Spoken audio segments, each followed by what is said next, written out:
Assalamu alaikum and welcome back. My name is Anas Hashim and I am a third year medical student at Dow. So the reason I am making this video is there were so many requests कि MCAT की guidelines पे आप एक video बना दें। देखिए मैं एक बात पहले बता दूं, MCAT की गाइडलाइंस के लिए बहुत सारी वीडियोस YouTube पे आपको वैसे ही मिल जाएंगी, लेकिन जो मैंने बात नोटिस करी कि MCAT के ऊपर जो स्टडी पैटर्न है या फिर how to study for MCAT, इस पर बहुत ही कम वीडियोस हैं या फिर कोई वीडियो नहीं है। मैं ये वीडियो इसलिए बना रहा हूं ताकि आपको पता चल जाए कि MCAT की तैयारी करनी कैसे है। बहुत सी दफा ऐसा होता है कि आपके पास रिसोर्सेज होती हैं, बुक्स होती हैं, आपको पता होता है कि पढ़ना क्या है, लेकिन किस तरीके से पढ़ना है और एग्जाम के टाइम जाके क्या करना है वो सब बहुत गलत हो जाता है। सो उसके ऊपर मैं एक मोटिवेटिंग वीडियो बनाऊंगा और इसमें मैं अपनी स्टोरी भी शेयर करूंगा कि मेरे साथ क्या हुआ था MCAT में। सो स्टार्टिंग में 2016 में मैं NTS के लिए फर्स्ट टाइम अपियर हुआ था। मैं फर्स्ट टाइम इसलिए कह रहा हूं, आपको रीजन पता चल जाएगा। फर्स्ट टाइम मैं 2016 में जब MCAT के लिए अपेयर हुआ था, सो आई वॉज शॉक्ड क्योंकि NIT का ग्राउंड था, तेज गर्मी और इतनी ख्वारी के बाद जब हम अंदर पहुंचे तो वहां पे तकरीबन 8,000-10,000 पीपल वहां पे ऑलरेडी मौजूद थे, ठीक है। और वो सब इतने पढ़ने वाले लग रहे थे, उनको देख के वैसे ही मुझे डर लग गया कि मैं क्या इनसे मुकाबला कर पाऊंगा या नहीं कर पाऊंगा। और जो सीट्स है आपको पता है मेरिट पे 200, 400, 600 सीट्स मैक्सिमम होती हैं। सो उस वक्त क्या हुआ, मैं इतना घबरा गया कि टेंशन में मैंने जो सीक्वेंस होता है वो आगे पीछे कर दिया। अब तैयारी ना इतनी अच्छी थी और उसके बाद मैं इतनी बड़ी गलती कर दूं कि मैं सीक्वेंस ऊपर नीचे कर दूं तो जाहिर है मेरा एडमिशन तो नहीं होगा।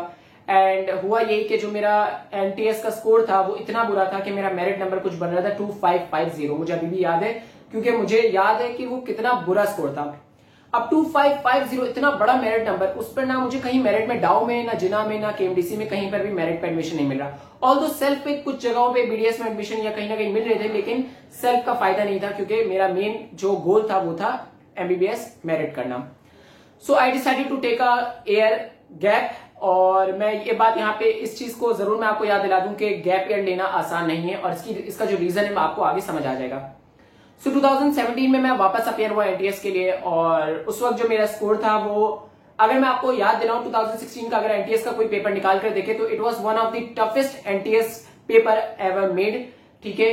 2013 का भी आई थिंक बहुत मुश्किल पेपर था, लेकिन 2017 का जो पेपर था उसमें केमिस्ट्री के जो 30 क्वेश्चन आए थे वो आउट ऑफ कोर्स थे बिल्कुल, कि आप कहीं से भी ना उसके आंसर्स नहीं ढूंढ सकते, इतने मुश्किल सवाल थे।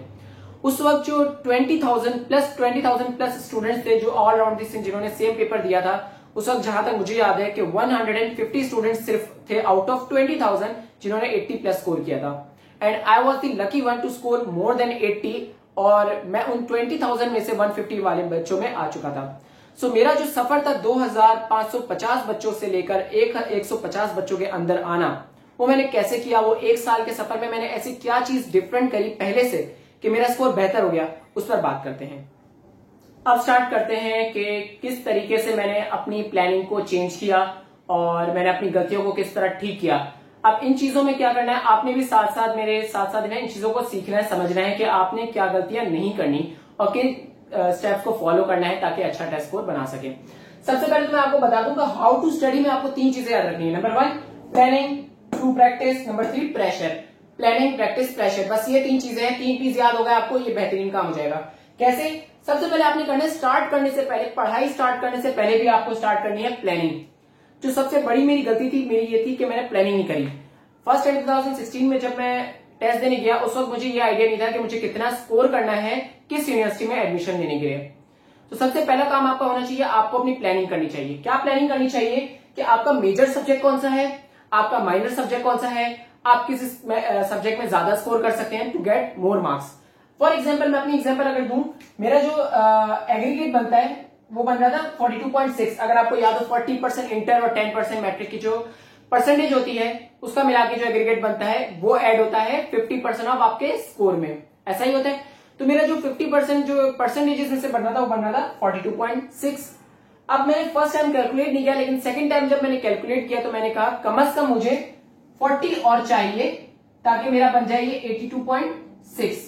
अब ये 82.6 की जो फिगर है ये मुझे उस लिस्ट में लेके जाती जहां पे मुझे मेरिट MBBS में एडमिशन मिल सकता था। तो मेरा टारगेट क्या था कि मेरा मिनिमम टारगेट था मुझे 40 एग्रीगेट लेना है मिनिमम, जिसके लिए मुझे मिनिमम कितने मार्क्स लेने थे, हमारे टाइम पे 100 मार्क्स का पेपर था तो मिनिमम 80 मार्क्स लेने थे। उस वक्त नेगेटिव मार्किंग भी थी तो मुझे इस चीज का ख्याल रखना था कि मुझे अपने मेजर सब्जेक्ट से किस तरह ज्यादा मार्क्स लेने हैं और अपने माइनस सब्जेक्ट से किस तरह मार्क्स बचाने हैं कि मेरे माइनस ना हो। ठीक है, अब क्योंकि मैंने सुना है कि आपका पैटर्न चेंज हो चुका है, तो पैटर्न आपका कुछ इस तरह है कि 80 बायो के क्वेश्चंस, 60 फिजिक्स के, 40 केमिस्ट्री के और 20 इंग्लिश के। एक बात बताऊं, I would love this paper क्योंकि इसमें मेरे जो दो मेजर्स हैं वो हमेशा जो मेरे जो दो मेजर सब्जेक्ट्स हैं वही टॉप पर हैं, यानी कि 80 और 60, 140 मार्क्स तो यही मुझे दिला देंगे क्योंकि मेरे मेजर इतने अच्छे थे कि मैं फुल स्कोर करने की तरफ जा रहा था उनके। दूसरी बात इसमें अच्छी क्या हुई है, क्योंकि इसमें से नेगेटिव मार्किंग हट गई है, तो अब आप पूरे 200 क्वेश्चंस को अटेम्प्ट करेंगे। मेरा मशवरा क्या है कि आप इन तमाम सवालों में अपना जो मिनिमम स्कोर बनाए वो कम से कम 85 बनाए, मिनिमम स्कोर 85%। 85% का मतलब कितना हुआ, अगर आप इसको 200 के साथ देख लें तो 170 मार्क्स हो गए। तो आपका टारगेट होना चाहिए कि 170 से ज्यादा मार्क्स लें to get an admission in MBBS merit. अब मैं 85% क्यों कह रहा हूं, क्योंकि नेगेटिव मार्किंग भी हट चुकी है, लेकिन ये आपका लोएस्ट मार्जिन है। आपको मार्क्स लेने हैं 180, 185, 190 तक। ठीक है, दूसरी चीज प्रैक्टिस। ये गलती मेरी सबसे बड़ी हुई कि मैंने प्रैक्टिस नहीं की। मैंने क्या किया, मैं डायरेक्ट एनटीएस में अपेयर होने चला गया। मैंने इससे पहले कोई भी पास पेपर सॉल्व नहीं किए, कुछ पास पेपर सॉल्व किए लेकिन मैं कहीं पहले टेस्ट देने नहीं गया। सेकंड टाइम 2017 में जब मैं गया, मैंने इससे पहले मॉक टेस्ट भी दिए, मैंने दूसरी यूनिवर्सिटीज के भी टेस्ट दिए, just to get practice, just to get the pressure वाली प्रैक्टिस। तो आप क्या करें, आप ये कर सकते हैं, क्योंकि अभी लॉकडाउन चल रहा है तो आप जाहिर है किसी जगह पे जाके प्रैक्टिस पेपर नहीं दे सकते, घर में ही अपने लिए एक पेपर सेट कर लें, पास पेपर सेट कर लें, टाइम सेट कर लें, अपने आप पर प्रेशर क्रिएट करें ताकि आपकी प्रैक्टिस हो और ज्यादा से ज्यादा पास पेपर्स को सॉल्व करें। तो प्रैक्टिस में मैं कहूंगा past papers, that is PP, past papers. ठीक है, ये पास पेपर्स आपने याद रखने बहुत अच्छे से, ये सॉल्व करने। Third thing, pressure. Pressure is everything. तो मैं आपको प्रेशर के लिए एक बात बता दूं, देखिए प्रेशर क्या होता है, जब आप बहुत सारे लोगों को अपना कॉम्पिटिटर मानते हैं, गलती वहां होती है। करना क्या होगा, आप जब पेपर देने जाएंगे आपने बिल्कुल रिलैक्स रहना है, पहली चीज। दूसरी चीज, आपको कंपीट दूसरों से नहीं करना, आपको कंपीट खुद से करना है। फॉर एग्जाम्पल मैंने क्या किया था, जैसे मैंने 2016 के अनस से 2017 के अनस को कंपीट किया था। आप ये कर सकते हैं, घर में बैठे आपने जो पास पेपर सॉल्व किए हैं आप खुद को उससे कंपीट करें।